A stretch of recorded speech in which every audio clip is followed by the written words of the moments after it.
So you can keep writing, but I just want to hear who you think is to blame.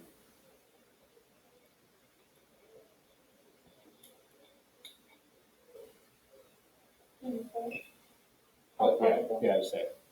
Abigail? Yeah. Okay. Okay. Abigail? Okay. Bryson? Hannah? Abigail? Abigail? Abigail? Abigail. Okay. I think we're all in agreement that Abigail. Why is she to blame? I said when I was a kid, said you vaguely charmed her.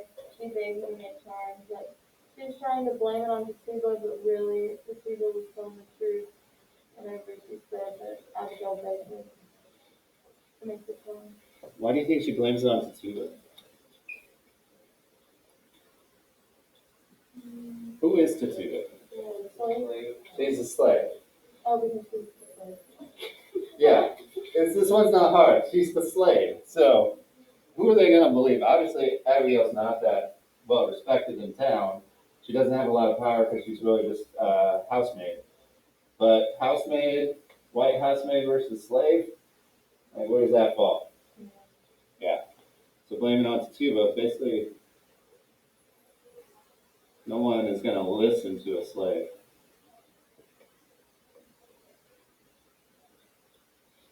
In fact, as they're questioning Tatuba, what are they telling her? What does Paris yell at her?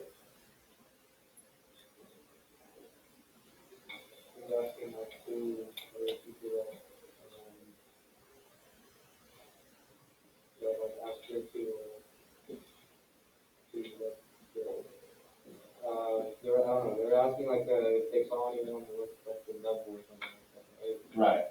Right. So a better way to ask my question is, Tatuba, does she confess? Yes. Do you believe her confession? No. And she was like kind of made to believe that she didn't look down. Okay. Like How did they kind of force her to confess? it was nice to her. Basically, she can like help the town. But do they keep that tactic the whole way? Talk nice to her? No, not really. No, they basically say, like, confessor will kill you. Harris does. And then I think it's Putnam that shouts that we need to hang her. So you hear all that going on, you're a slave. What are you going to do? Just own up to it, saying Yeah. yeah, did it. Just give them what they want. It's not going to work out well for you in the end, but they're not going to just kill you on the spot. Maybe something will happen, you'll get out of it. Or you'll just get whipped. That's probably the best case scenario. But still, yeah, they're basically threatening confessor will hang you. How's that different than a trial is supposed to run or questioning is supposed to go? What do you think of a trial these days? That's kind of like evidence. Yeah, you have to have evidence.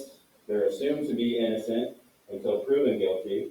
And here it's, okay, you've been marked, so you're guilty. Now just confess or else. So you confess to save your life. Otherwise, you're just going to end up dead. So Tituba obviously is powerless in that situation. So she goes on to confess, say, yes, I did it. And then who else jumps in?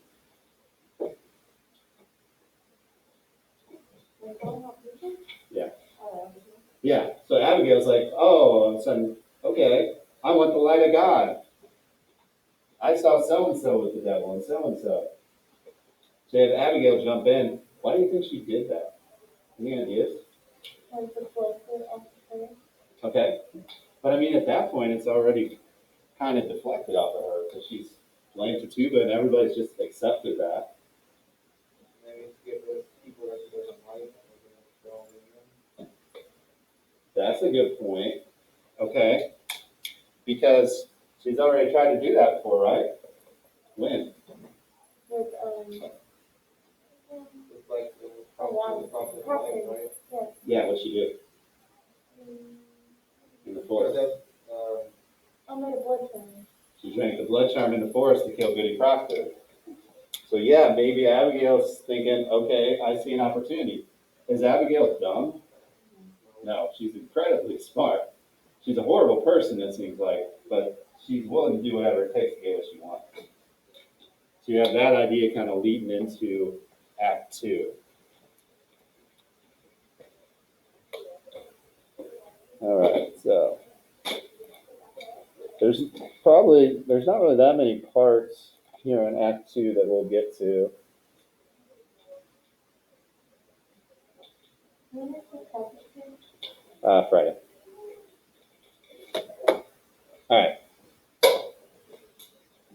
So we'll see if we get to more parts today, but this is probably about as much as we're going to hit. Mary Warren, Proctor, the Proctors, and then maybe get to Reverend Hale as well. All right. So go ahead and turn to Act Two.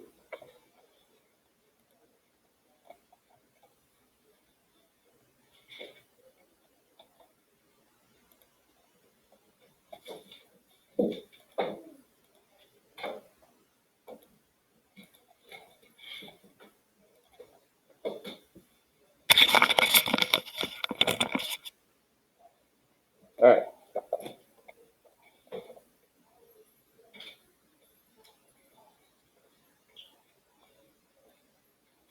So Act Two. Okay. Again, I will read the stage directions, and I'll pop up every once in a while and make some notes on the board. All right. So Act Two. The common room of Proctor's house, 8 days later. So we have a little bit of a time jump, not much, just 8 days. At the right is a door opening on the fields outside. A fireplace is at the left, and behind it a stairway leading upstairs. It is the low, dark, and rather long living room of the time. As the curtain rises, the room is empty. From above, Elizabeth is heard softly singing to the children. Presently, the door opens and John Proctor enters, carrying his gun. He glances about the room as he comes towards the fireplace, then halts for an instant as he hears singing. He continues on to the fireplace and leans the gun against the wall as he swings the pot out of the fire and smells it.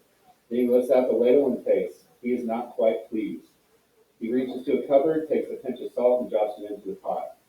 As he is tasting again, her footsteps are heard on the stair. He swings the pot into the fireplace, goes to a basin, and washes his hands and face. Elizabeth enters. What keeps you so late? It's almost dark. We're planning far out to the forest edge. Oh, you're done then. Hey, the farm is seated. The boys asleep? They will be soon. So you can kind of see Piper's already kind of reading it the way that Elizabeth is probably talking to him. So how are you reading it right now? Kind of like this. Yes. So you can definitely see there's a distance between John and Elizabeth. Why? Why is that?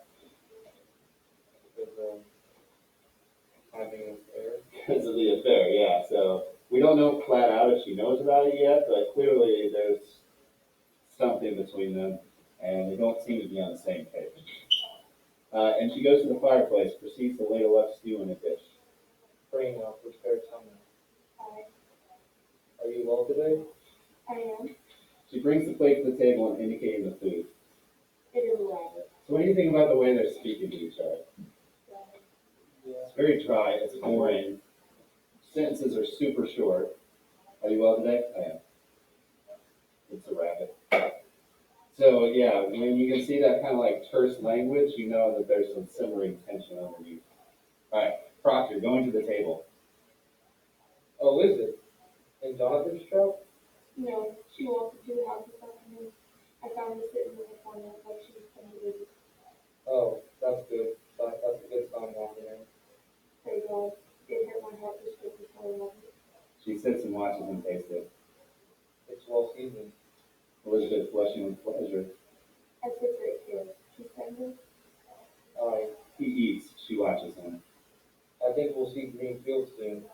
It's warm as blood beneath the cold cloud. That's all. Proctor eats, then looks up. If the crop is good, I'll buy George Jacob's heifer. Well, how would that please you? I would. Proctor with a grin.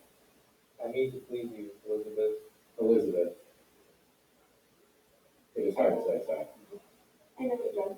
So, yeah, I was just thinking about that line. It's hard to say. Why is it hard for her to say?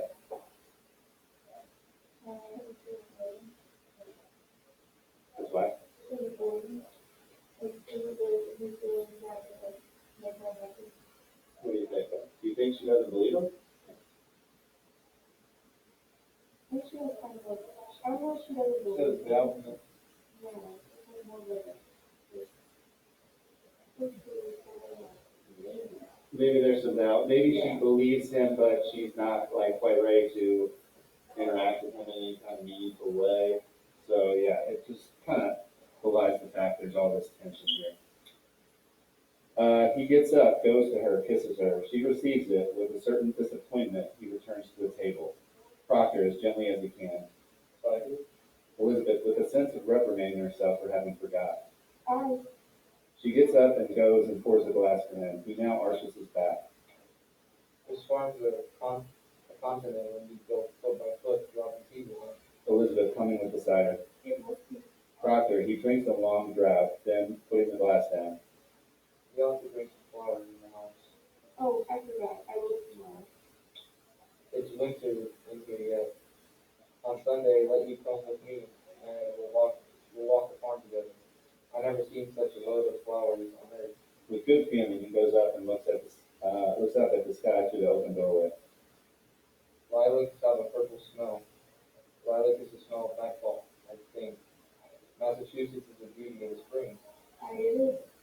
There is a pause. She is watching him from the table as he stands there absorbing the night. It is as though she would speak, but cannot. Instead, now, she takes up his plate, glass, and fork and goes with him to the basin. Her back is turned to him. He turns to her and watches her. A sense of their separation rises. I think you're sad again. Are you? Elizabeth, she doesn't want friction, and yet she must. You come so late. I got you on the phone again. Why? I have no business in Salem. You did say the phone earlier this week. Okay, so what's she hinting at? Yeah, so he's obviously come in late from planting, and she's like, she didn't want to even talk about it, but she has to. She feels like she has to, otherwise she'll go crazy. So she's like, oh, I thought maybe you'd gone to Salem. So instead of just flat out saying, were you with her, it's kind of one of those end around type questions. Uh, Proctor, he knows what she means. I thought better of you too. Mary Warren's birthday. Why do you let her? You heard me forbid her to go to Salem anymore. I couldn't stop it. Proctor, holding back a full condemnation of her. It is a fault. It is a fault. Elizabeth, you're the mistress here, not Mary Warren. She's right about my birthday. Tell me that mom's fighting you. Elizabeth, you. It isn't now no more. I forgive her to go, and she raised up and became like a daughter. Like the daughter of French and me, I must go stay and give taxes. I am an official of the court. Court? What court? It is the proper court they have now. They set 4 judges on the box of the waiting magistrate of the general court. And at the head sits the deputy governor of the county. Proctor, astonished. Why, she's mad. I wish to God she were. There'd be 14 people in the jail now, she said. Proctor simply looks at her, unable to grasp it. And nobody tried. And the court how power the demonstration said. All right, so this is one thing that I want you to track throughout Act 2, is how characters change if they start to gain influence or lose influence. So they've already talked about Mary Warren. How did people see Mary Warren in Act 1?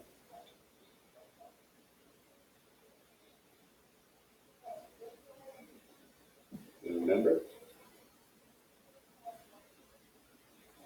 How did the other girls see her when they had that argument upstairs?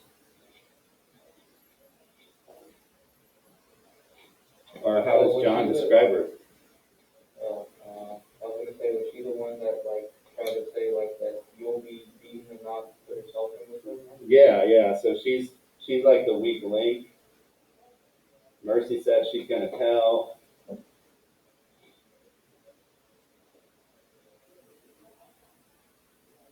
She tries to shift blame off herself. And then how does John describe her? Just like a few sentences there lines up. I think it's on the previous page. Yes, as a mouse. As a mouse. So kind of timid. People think she's a weak link, but she's gonna he didn't want to tell. But in Act 2, how does she change?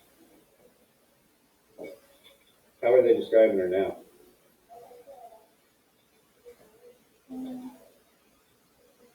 Like the daughter of the prince. Yeah, so now all of a sudden she's acting super important. Like she's the daughter of a prince. She says she must go to court. Why?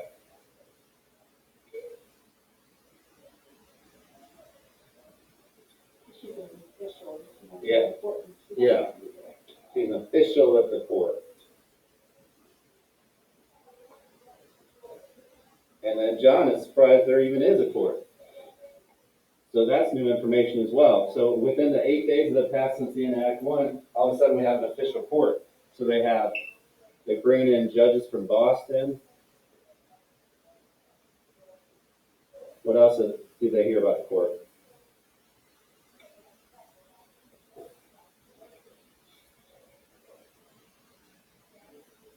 They have the power to hang. Power to hang. How many people are in jail? 14. So within 8 days, there's already been 14 people who have been arrested. A court's been established. They brought in people from Boston, so the next major town, and the court has the power to hang already. So things are escalating fast. So keep that in mind. All right. Proctor scoffing, but without conviction. They've never hanged. The deputy governor promises hanging if they shall not confess once. The prophet of the wild listen. She speaks of Abigail, and I thought she was a saint to hear her. Abigail brings the other lovely to court, and where she walks, that crowd of pirates like the sea for Israel, and folks are brought before them, and if they scream and howl and fall to the floor, the prison clock in the jail is listening. So now we have new information about Abigail. Act 1, how do people see Abigail?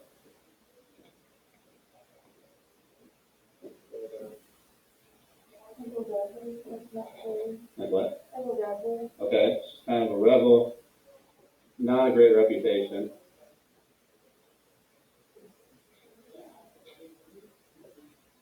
There's probably rumors of these all true. We don't know if they flat out anybody's found out. Probably not, because she'd probably be in a whole lot more trouble if it was official. Now in Act 2, how do they describe her? All of a sudden she's a saint. What do people do when she walks by? Part like the sea for Israel. Hello, which one? Yeah. All right. Hang on a second, you get up. No, she's being picked up. It just got really quiet. I did that like I was serious. I'm not yelling at Hannah. All right. She's a saint. They part like the seas. So what's that a reference to? That parting like the seas of Israel? Yeah. Yeah, when he's bringing the slaves out of Egypt and he has to go across the sea and he pulls up his staff and they part the waves so they can walk by and then the waves come back together and kill all the Egyptians that are chasing them. All right. So yeah, already anybody kind of involved with the court seems to be doing pretty well. All right, Proctor, wide-eyed.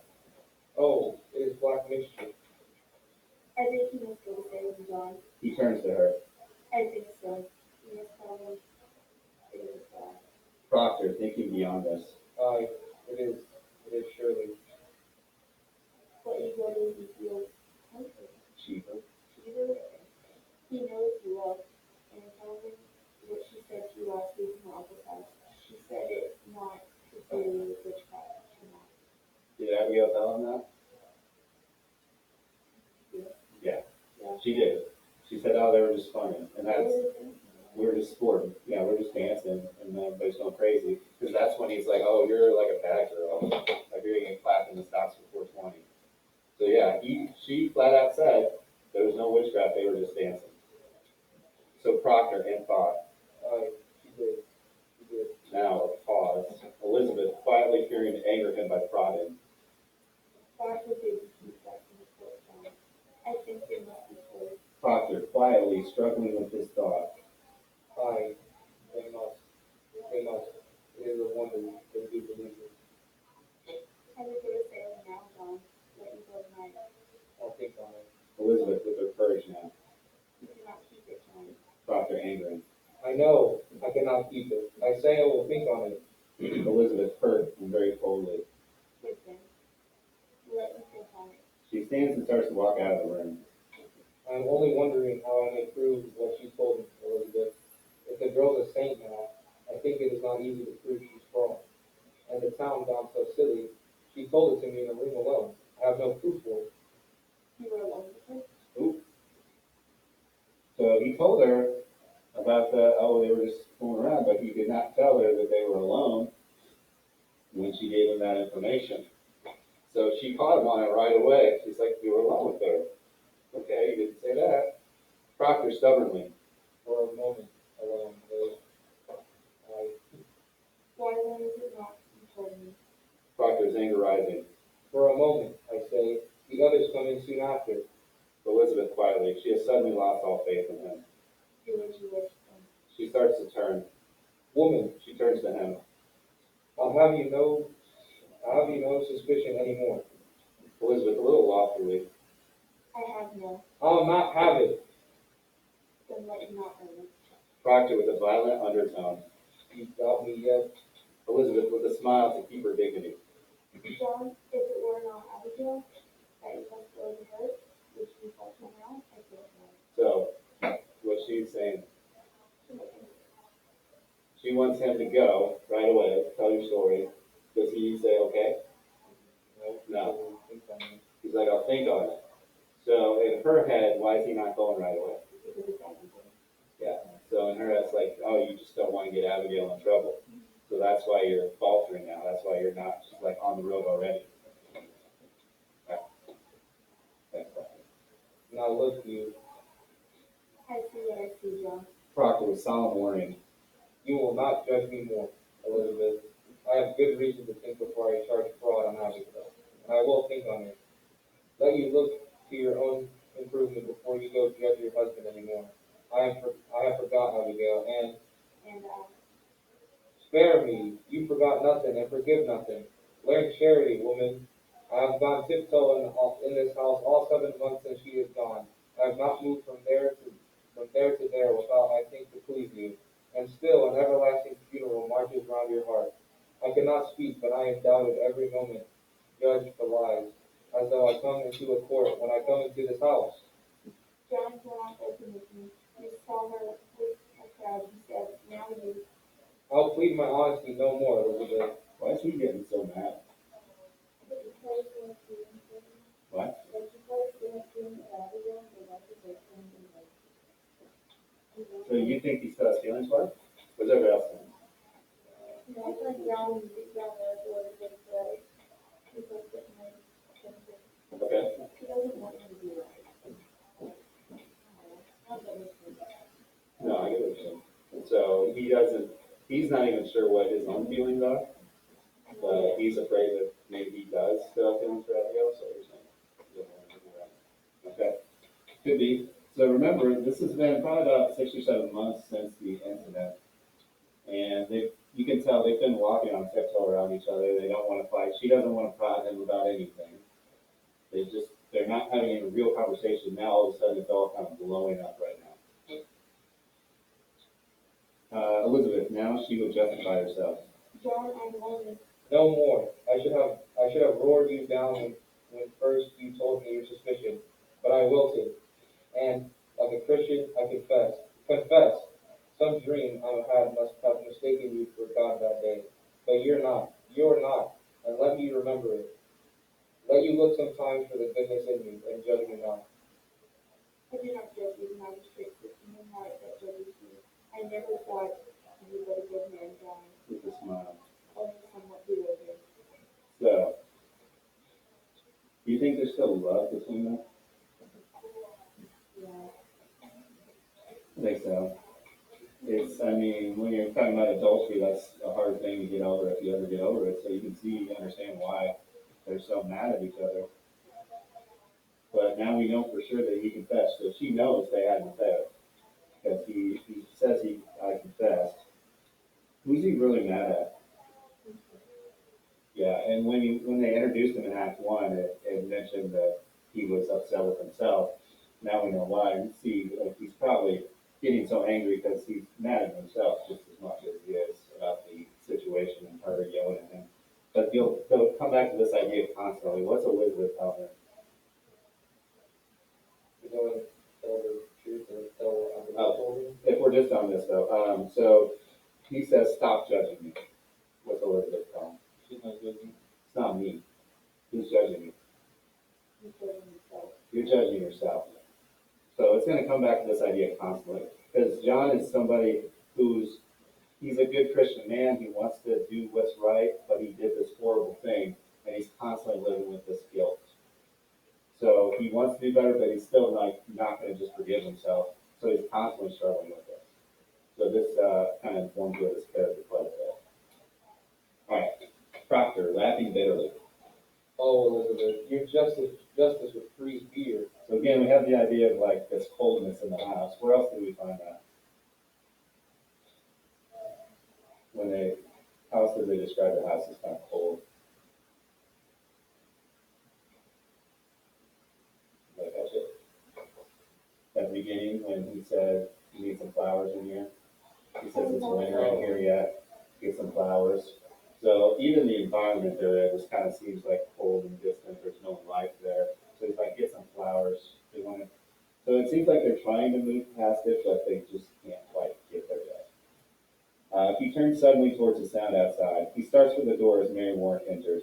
As soon as he sees her, he goes directly to her and grabs her by the throat, furious. How do you go to Salem when I forbid it?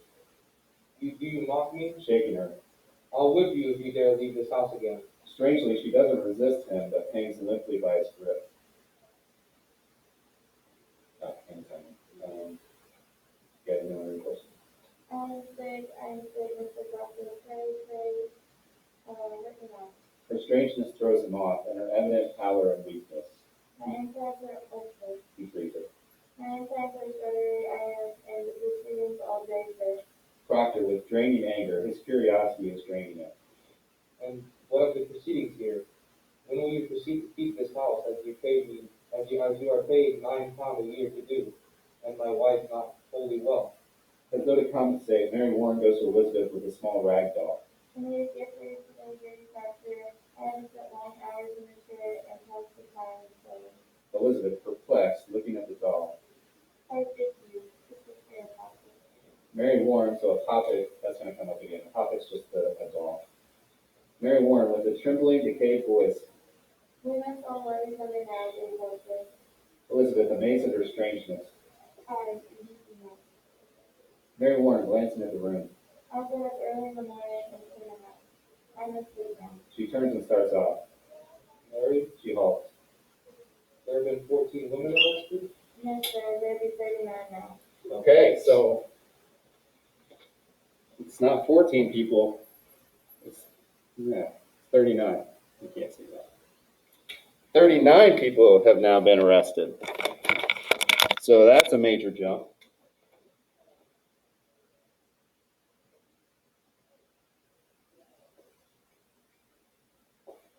What do you think about the way Mary Warren's acting?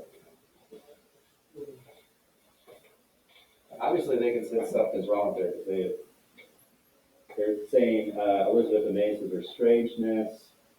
Elizabeth is perplexed, just kind of looking at her like, what's going on? And she says that weird line, we must all love each other now, to be proper. I think she says that. Maybe they told her that she was going to be fine. Like they told Mary Warren. Yeah, I don't know.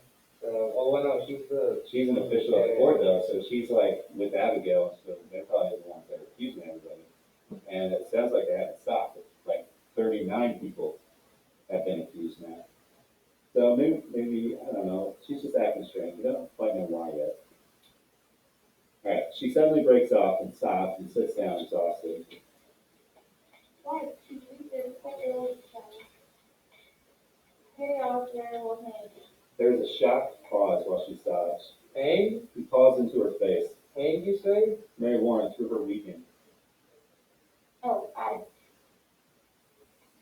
deputy governor will permit it? He said Sarah he might, To ameliorate it. but not Sarah good, for Sarah good confessed.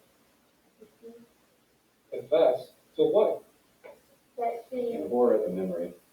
she sometimes made a contact with Lucifer and wrote her name in his black book with her blood, and found herself performing Christians till God threw her down, and we must worship hell forevermore. Pause. But surely you know what a jabber is. Did you tell them that? Mr. Proctor in an open court too near to choke us all to death. How choked you? She sent her spirit out. Oh, Mary showed you. Okay, so what new information do we have about what's going on in the trials? People are seeing spirit trouble on people.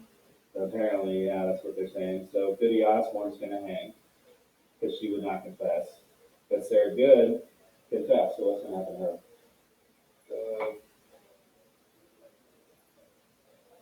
She's not gonna hang. We don't know what's gonna happen to her, but we know she's not gonna hang, which is interesting because she just confessed to being guilty of witchcraft, yet she's the one that gets off. Why? Because they want confessions. And then we have this weird thing about sending out her spirit. All right, Mary Warren with an indignant edge. She tried to tell me many times they brought her. Well, I never heard you mention that before. I never knew it before. I never knew anything before. When she came up into the court, I said to myself, I must not accuse this woman, for she sleeps in digits, and so very old and poor. But then, when she sits there, denying and denying, and I feel a misty coldness coming up my back, and the skin on my skull begin to creep, and I feel a clamp around my neck, and I cannot breathe air. And then In trance. I hear a voice, a screaming voice, and it were my voice, and all at once I remember everything he had done to me. Why? What did you do to you? Like one awakened to a marvelous secret insight. So many times, Mr. Proctor, she came to the very door begging, bread and a cup of cider, and Mark says, whenever I turned her away and see, she mumbled. Mumbled? She may mumble if she's hungry. What, but what does she mumble? She must remember Goody Proctor last month on Monday. I think she walked away, and I thought my gut would burst for 2 days after. Do you remember it? Why, I do. I think so. And so I told that judge, afterwards, and she asked her, so Goody Osborne says he, what courtesy mumbled, that this girl must fall sick after turning you away. And then she replies, Mimicking an old throne. why, your excellence, no curse at all. I only say commandments. I hope I may say commandments, says she. And that's an okay answer. But Judge Hathorne says, recite for us your commandments. We have it before them. And of all 10, she could not say a single one. She never knew commandments, and she had her in a flat line. And I had And so condemned her? Okay, so Mary Warren knows there's no witchcraft, right? How does she know that there's no witchcraft?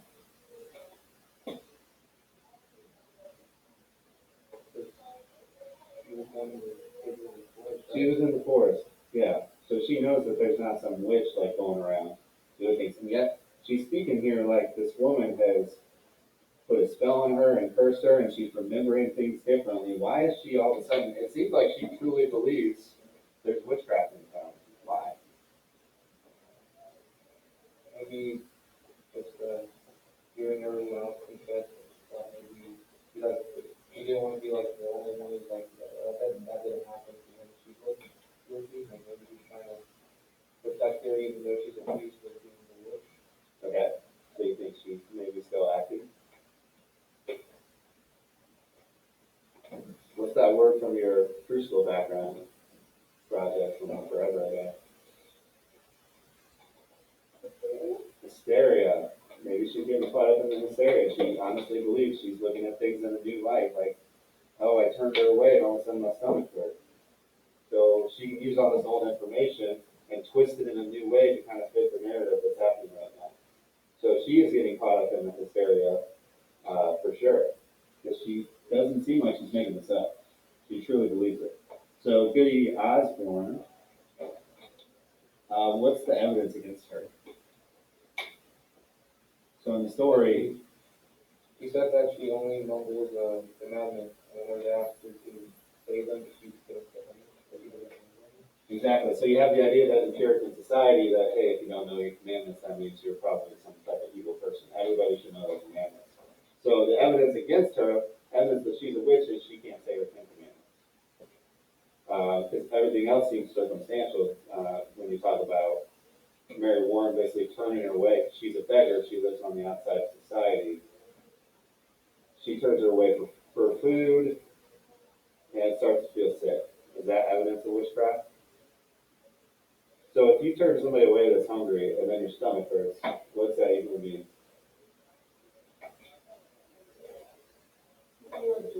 Yeah, she was probably just feeling guilty that she had to turn her away. So, but now she can reinterpret that and say, oh, I heard her mumbling. But she also mumbles just because she seems like she's a little off, not quite all there, so she just mumbles. She's like, oh, she must have been mumbling a curse, and that's what really happened. So you have the idea that everybody's kind of feeding into this hysteria. All right, Mary Warren, now a little strange. See his stubborn doubt. Why did my claim she convinced people? But the proof. Mary Warren with greater impatience with him. I told you the truth. It's hard to prove. Part of the rock sees that it says. Do you agree that that's proof of witchcraft? No. Proctor, he pauses an instant then. You will not go to the court again, Mary Warren. I must tell you, sir, I will be gone every day. I am amazed you do not see what Wait, wait. important. Oh, work you do. What work you do? It's strange work for a Christian girl to hang old women. But Mr. Proctor, they will not hang them if they confess. They are good. Will only sit in jail some time and falling. And here's a word for you. Think on this one. Baby is pregnant. Pregnant? Are they not? Well, when you're 60. They had Dr. Griggs examine her and she's full to the brim. And smoking a pipe for these years, no husband either. But she's safe, thank God, for they'll not hurt the innocent child. But we not a marvel. You must see it, sir, it's God's work we do. So I'll be gone every day for some time. And I am an official of the court, they say, and I. Okay, see, now she's standing up to Proctor. So he's like, you're not going to go back. She's like, yeah, I am. I'm an official of the court. And he's trying to get her to understand that this does not seem like a good thing. You're hanging people. Like what Christian woman goes out to hang people? And then they find out that Sarah Good, who is 60 with no husband and somebody that smokes a pipe a bunch, is pregnant. Do you believe that's true? Or do they just use that as an excuse?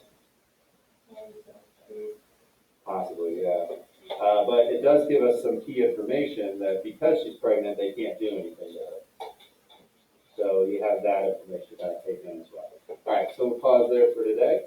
We'll read together again tomorrow, and then we'll get on to other stuff.